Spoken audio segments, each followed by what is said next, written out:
Student Kitchen. I'm Dale Hurst. Halloween's coming up, so thought something has to be useful for making something with pumpkins. And being a pastry expert, or at least, well, I pretend to be an expert anyway, we're going to do pumpkin pie. So we're going to start with 175 grams of flour, plain or self-raising, doesn't really matter which, and 125 grams of butter in the mixing bowl. And essentially you're just going to mix that all together with your hands. This is it's really nice and dirty, and you just want to do this until it resembles breadcrumbs essentially, which will take a while. Get in there with your fingertips. You will know when it is the right consistency. Break up any larger lumps of butter. Want to put some sugar in it. Now you can use ordinary caster sugar, or you can do what I've done and use soft dark brown sugar. This is only about 30 odd grams, and you just chuck that in and well, you mix it together really. Best thing to do with the mixing is to use just a regular table knife will do. You just want to hold it, cradle it like a little baby, and really work the sugar in. But that's alright, because in a minute we're going to be adding an egg yolk, a single egg yolk, and water. So the water will dissolve, will break it down what's left of the sugar lumps in there. Easiest way to do it is to just leave the crack open and just let the white seep out all the way, not allowing the yolk to come out. The yolk is going to be our gelling agent for the pastry. This is a pastry called sablé pastry. It's not regular short crust pastry. Sablé is the French word for sandy. Drops of water, again just to combine it, just occasionally, and then with a knife I want to mix it all together like that. And what then you'll see now is it's all combining now. When we find some cling film, you just want to wrap it up quite tightly as it is in its little ball.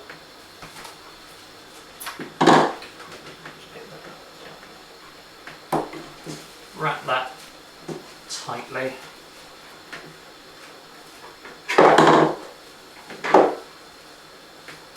Wrap that up.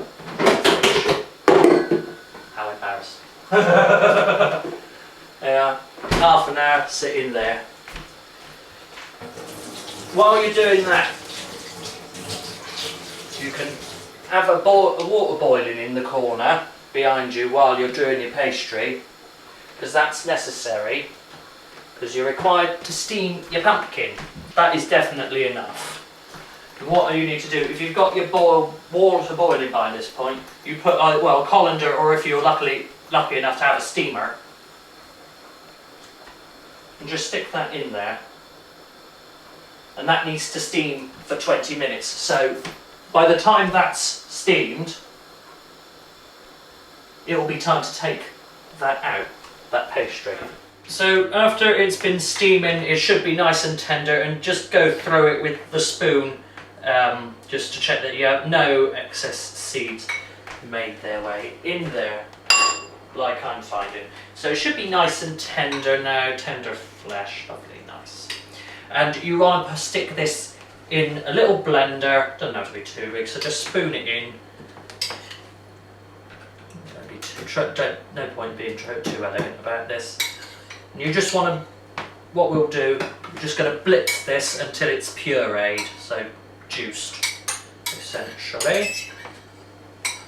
Right, so yeah, just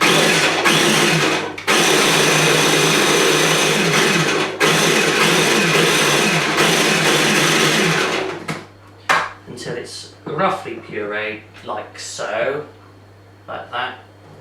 I think that's okay. And essentially then you just take that out and set that to one side because you're not going to need this now until you go to make the custard for your filling. Which brings us to the next point about the pastry. This has been sitting in there for nearly 25 minutes now. The best way, and this is about the size of tin you want, it's a 23cm tart dish. The best thing to do really is to actually put it in the dish like so and mould it to the shape of the tin, because as I say, I mean look at this is all falling apart. It's still quite sticky really, but in a way this is advantageous because you're not going to waste any of the pastry. At 200 degrees in this oven, top shelf, well middle shelf in this case, 15 minutes. Shut the door. Now I suppose in the meantime we can make the custard. Right, this is probably a little bit too done, but yeah, so essentially if it comes out looking like that, you've got a done pastry case. You might just want to press it down with a fork in case it's tried to rise in the middle, but if you've done it correctly then it should be okay, and it should be quite crumbly, but you know, it's common sense to know if pastry's done or not. You don't have to be an expert. Right, so you can set this to one side to cool, and in the meantime you can make your pastry, not your pastry, your custard. You can make your custard.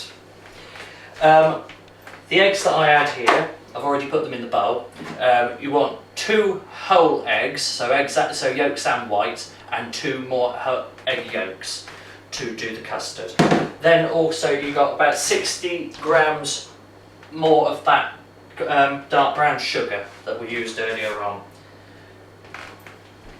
And essentially you want to put all of this in the bowl at the same time, and you want to, if you can do this in the same way that I showed you before, just cradle it under your arm and whisk it. With a fork is fine. 15 mils you want it on a low heat, by the way, so the smallest ring possible if you can, on a low heat. And you want to put 450 millilitres of milk or single cream if you can afford it. Single cream makes it very, very rich flavour. So pour that into your pan, and you want this on such a low heat, you do not want to boil your milk. So at the lowest heat you can possibly achieve. Spices. So we've got ground nutmeg, which is a fabulous flavouring. It's good for savouries as well as sweets. You can do it in egg custard tarts, pumpkin pies obviously, but I found it's actually quite good for if you're doing roast dinners. If you're doing swede with parsnip, carrot, whatever, or if you're just doing it on its own. Nutmeg in swede tastes fantastic. So you want a generous sprinkling of this nutmeg to flavour the milk or cream, depending, just to flavour that. Finally, you can return to your pumpkin puree. Whoops. No, we didn't want that anyway. You just want to stir that. You want to just go in quite quickly with this.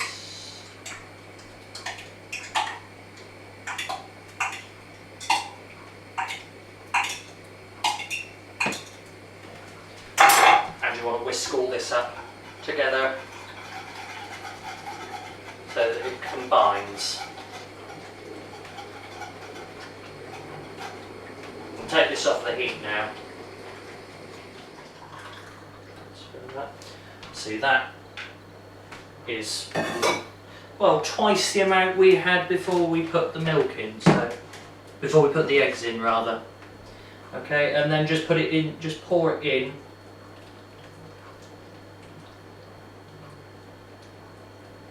There, like that. let it fill up just under the crust. And see, that's, so you can see we made way too much. But that's okay, because you can eat egg custard on its own. You can just stick it in a bowl and let it go cold. Well, cook it, obviously. Okay, so there you are. That's what you want before you stick it in. It's lapping the sides, which is a bit worrying. But that doesn't matter because it's going to taste fantastic. And also, all you do then put it back in on that very, very low heat, but that will be in there for about 40 minutes. It's a very long-winded dish, this. It certainly ain't quick. So 40 minutes in there, but check it sort of earlier on, about 25. And you can always tell if it's cooked because it should be congealed around the sides but a little bit wobbly in the middle. Right, so it's been 40 minutes. We've been checking it in between, which you should always do anyway with all your cooking. And voila! That is pretty much how it should look. It just wobbles a little bit in the middle, and that shows that it's just in the process of setting, and the rest of it will set in the cooling process, which takes, well, I don't know really, half hour up to an hour cooling. Don't eat it cold. Don't eat it hot, rather. Don't eat it hot, because well, the custard will fall to bits. So essentially, there's nothing else for me to say except Happy Halloween, and I hope you, well, with the pumpkin, leftover pumpkin, you can make something as beautiful as Jacqueline here, or indeed something at what our other student takeover hosts did, which I'm sure you'll see in other videos. Anyway, I've been Dale Hurst, this is the Student Kitchen, and I've made a pumpkin pie. Happy Halloween.